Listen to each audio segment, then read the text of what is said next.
My partner and I were working in the Royal Community at 3 a.m., and it was pitch dark and completely quiet. We were both dozing.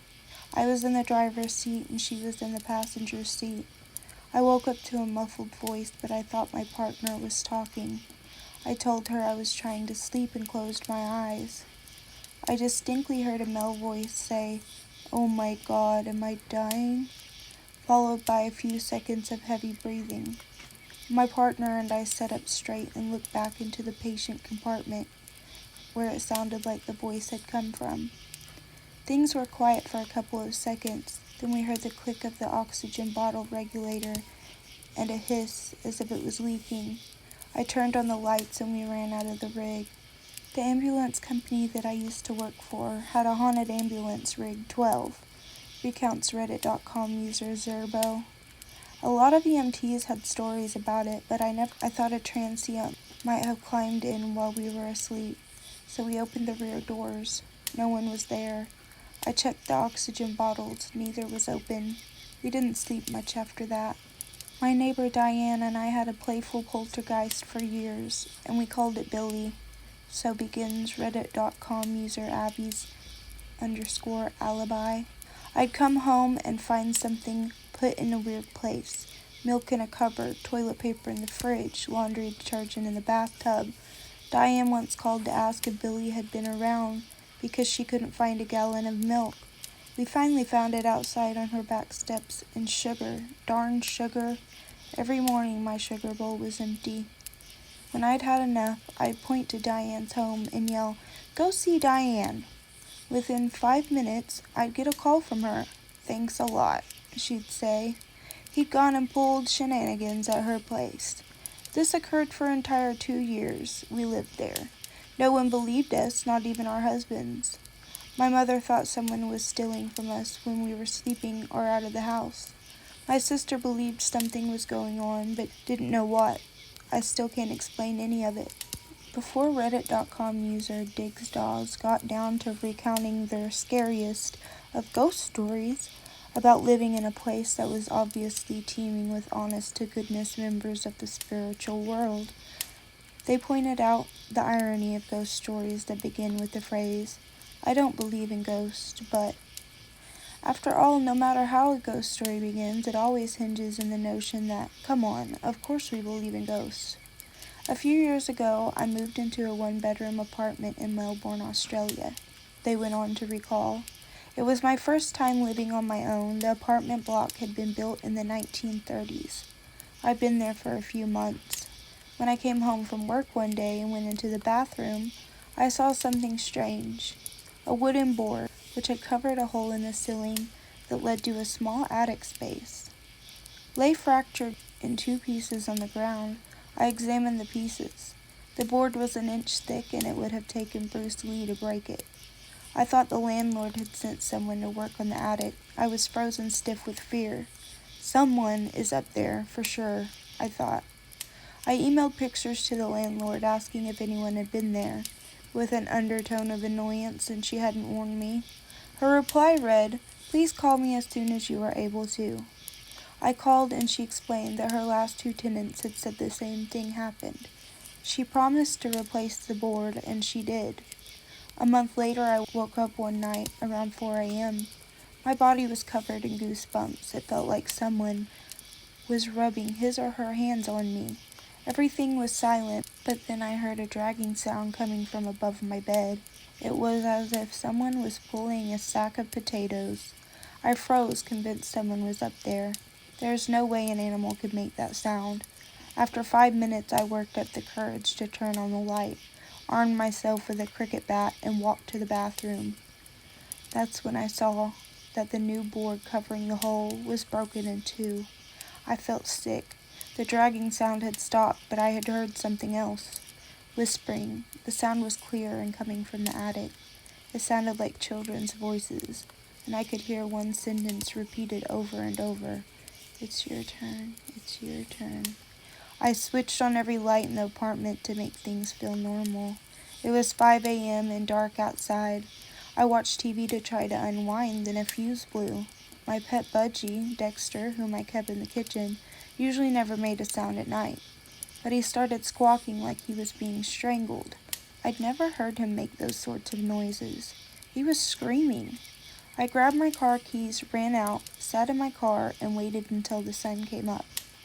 When I saw people walking their dogs, this comforted me enough to go back in. The front door was open, but I figured I might have forgotten to close it when I ran out. I went to the kitchen to check on Dexter, but he wasn't in his cage. I felt sick again. All my windows were closed, so I looked everywhere inside. When I walked to the bathroom, I heard splashing. Dexter was half drowned in the toilet. I took him out, washed him, and dried him. I was so confused. At 8 a.m., I called the landlord and gave her a watered-down version of the night. "Oh, wow, you heard the whispering too?" she said. I stayed in that apartment for another 18 months. I heard the whispering on a few occasions, and twice the board covering the hole in the ceiling moved. Although I live elsewhere now, the landlord recently called. She said that her new tenants had begged to speak with me about some of the stuff that's been going on there. Forget it. It's their problem now. One night when I was 10, I was woken up by my bedroom door opening, followed by someone sitting on my bed. Reddit.com user KMENDO4 recalls of a childhood brush with a very persistent ghostly apparition. I felt my leg grazed and the bed sink under a person's weight. It's just Mom, I thought, and I opened my eyes. It was not my mom. I found an eyeless boy. He had black, empty sockets, about my age, sitting at the foot of my bed. He extended his hand, and in it was a little box.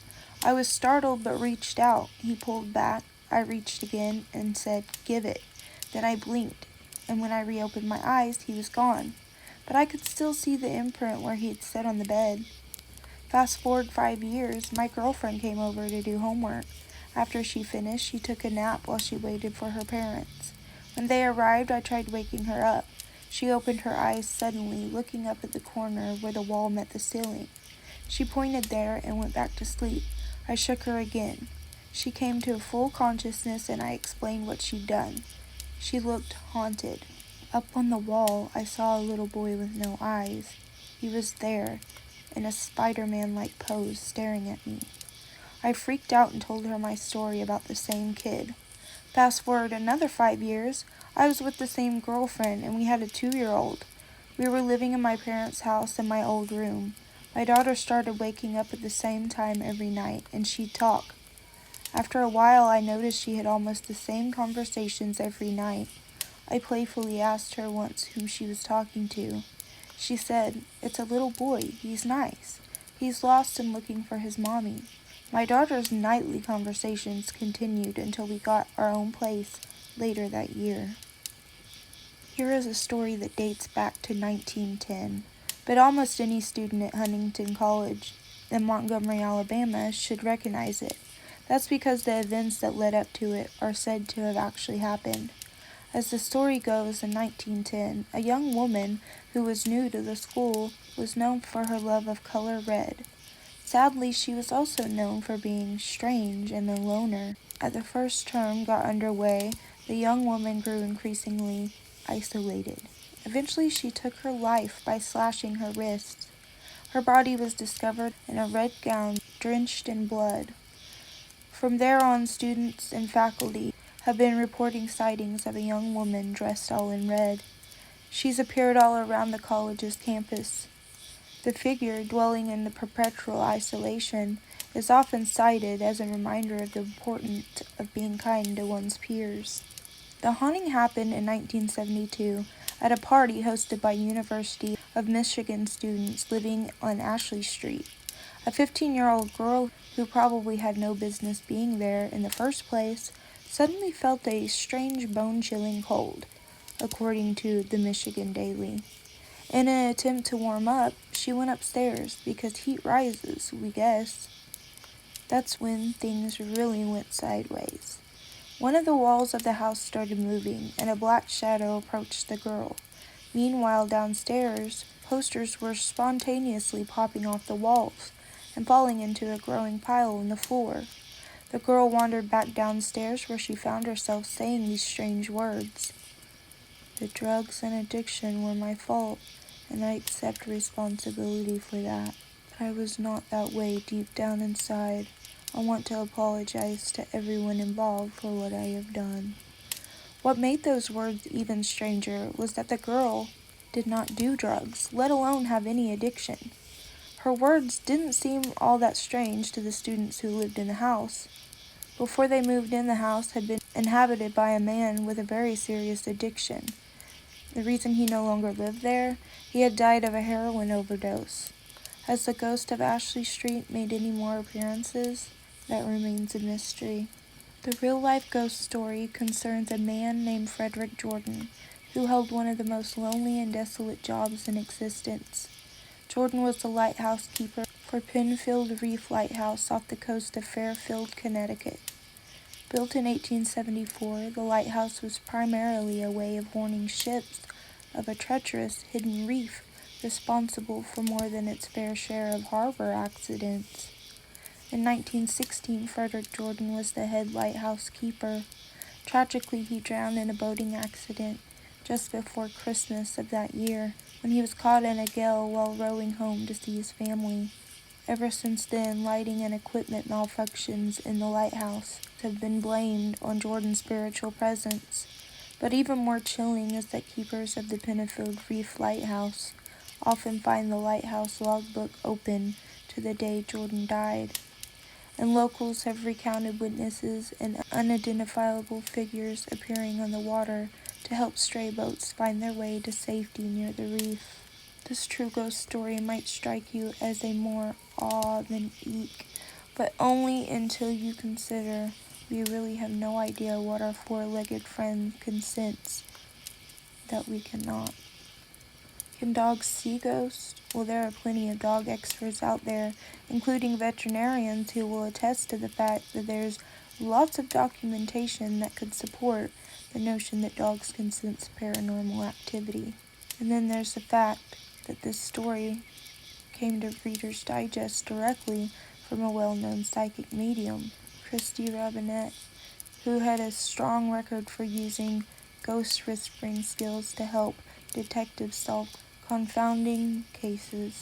Marlene settled onto her side of the bed and patted Jack's pillow beside her. She told Reader's Digest a year had gone by, but Marlene was still adjusting to widowhood. Maybe it was crazy to think that after 40 years of marriage, she would ever adjust. Elmer the golden retriever seemed to understand this from the very first. That cold moonless night, when Marlene returned alone from the hospital, Elmer did something he'd never done before. He jumped onto Jack's side of the bed and lay his head on the pillow.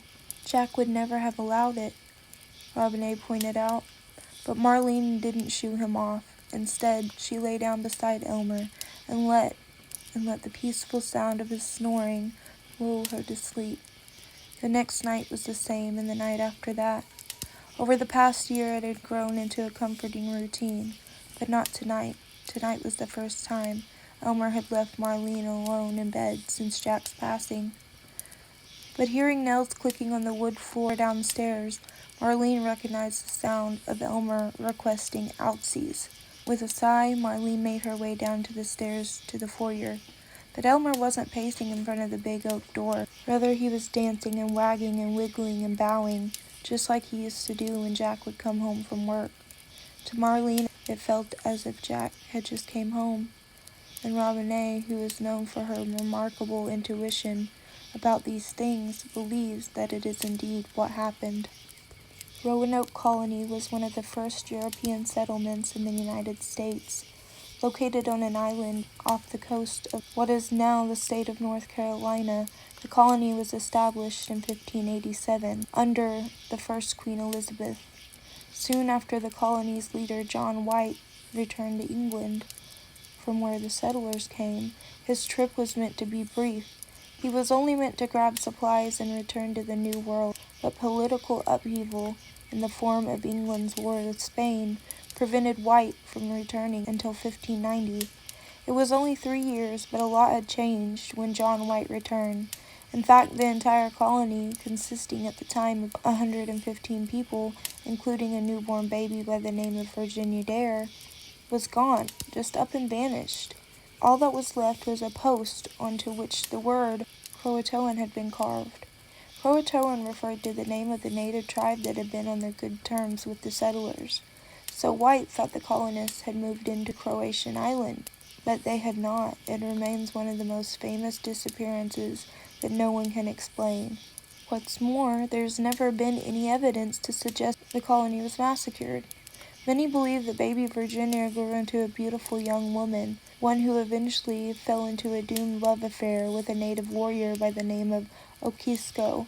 To this day, she haunts the woods in search of her man, often in the form of a white deer, one that always vanishes at dawn. According to the Encyclopedia, a state encyclopedia maintained by the North Carolina Government and Heritage Library, longtime residents of the island have no doubt that the identity of the phantom deer is the ghost of Virginia Dare.